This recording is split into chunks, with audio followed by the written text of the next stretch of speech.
S02E119, on deck. This is the cut weekend. I'm Franklin. The week ahead hasn't started yet, so let's get out in front of it while it's still quiet. Nothing's on shelves yet, nothing's sold out yet. This is the good part, when you still have a choice. There's one date with a clock on it, and it's not this week. It's September 1st.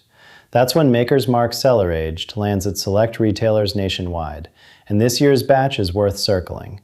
18% of the blend is 14-year-old whiskey, the oldest proportion that series has ever carried, bottled cask strength out of a house whose flagship doesn't even carry an age statement.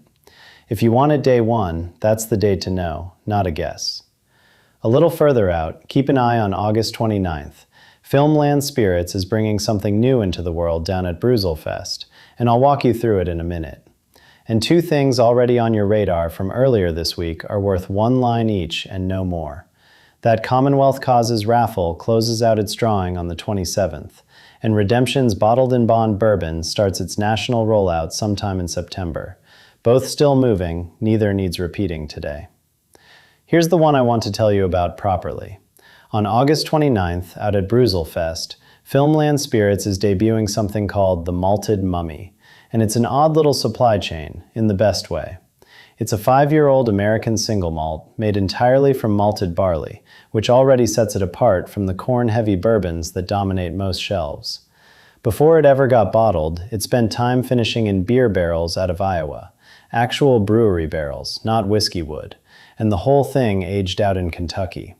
So you've got a malt whiskey built on a beer finish, distilled somewhere in the Midwest supply chain and matured here at home.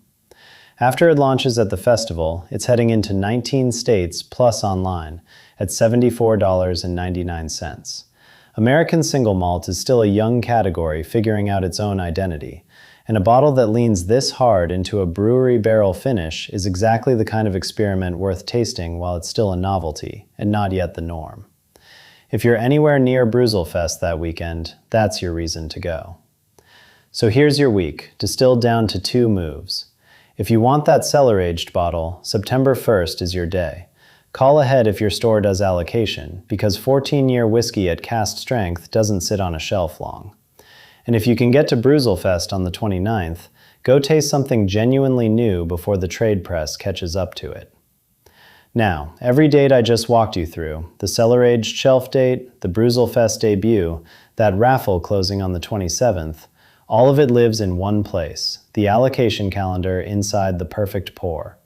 You don't have to remember any of it. Let the app hold the dates and nudge you before a window closes, so you're never the guy showing up the day after. It's available now at theperfectpourapp.com. That's what's on deck. If the cut weekend earned a few minutes of your Sunday, do me one favor. Follow the show wherever you're listening, so Saturday's edition finds you on its own.